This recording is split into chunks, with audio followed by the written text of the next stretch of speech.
இந்த கப்பால் 1 கப்பு கோதுமை மாவு 4 கப்பு தண்ணி ஊற்றி கலந்து 1/2 கப்பு நெய் எடுத்து வச்சுருக்கிறேன், முந்திரி எடுத்து வச்சுருக்கிறேன், வறுத்துக்க போகிறேன். இந்த அல்வாவுக்கு இந்த நெய் போடுறோம். வானலில் வறுத்துக்கலாம். முந்திரி வறுத்துக்கலாம். அந்த நெய்யிலே அந்த 4 டம்ளர் கலக்கி வச்சு தண்ணியை கோதுமை தண்ணியை ஊற்றுறேன். இதை கைவிடாமல் நம்ம கலந்துக்கிட்டே இருக்கணும். முடிச்சு வைக்கிற வரை கலக்கணும்.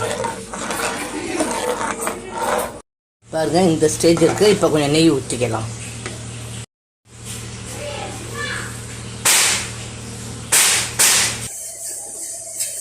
இப்போ இதில் 1/2 கப்பு சர்க்கரை போட்டு நம்ம நல்லா ப்ரௌன் ஷேர் வர மாதிரி காய்ச்சிக்கணும், தண்ணி ஊற்றாமல்.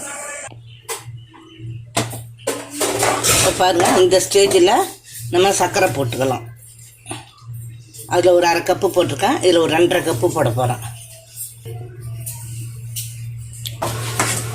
கை விடாமல் இதோட கிண்டிக்கிட்டே இருக்கணும்.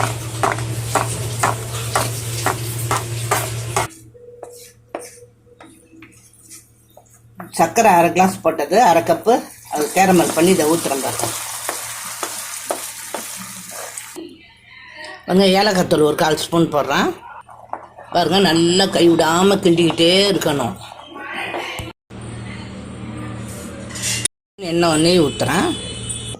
இன்னும் கொஞ்சம் நெய்.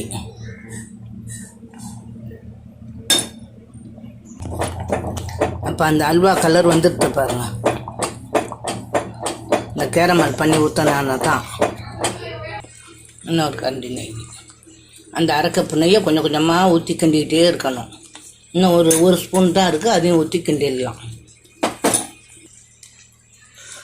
பாருங்கள், இந்த 1/2 கப்பு நெய் இதோட சரியாக போயிட்டு ஃபுல்லாக நிறைய ஊற்றிட்டான். இதோட அப்படியே கிண்டிக்கிட்டே இருக்க வேண்டியதுதான், கைவிடாமல். இந்த வறுத்து வச்ச முந்திரியை நான் இதில் போட்டுடுறேன். பாருங்கள், இந்த ஸ்டேஜில் நம்ம எடுத்துடலாம். பாருங்கள், எடுத்து நெய் தடவி தட்டில் கொட்டி இதை அப்படியே கட் பண்ணிக்கலாம், இல்லை அப்படியே கூட நம்ம வச்சுக்கலாம். நெய் கொட்டி சமப்படுத்தி விட்டுட்டா அப்புறமா நம்ம கொஞ்சம் ஆறட்டும். இங்கே பாருங்கள் எப்படி இருக்குது பாருங்கள் அல்வா. இதேமாரி நீங்களும் செய்யுங்க. பிள்ளைங்களுக்கும் கொடுங்க, எல்லாம் விரும்பி சாப்பிடுவாங்க. சப்ஸ்கிரைப் பண்ணுங்கள், லைக் பண்ணுங்கள், ஷேர் பண்ணுங்கள். இந்த வீடியோ பார்த்ததுக்கு நன்றி.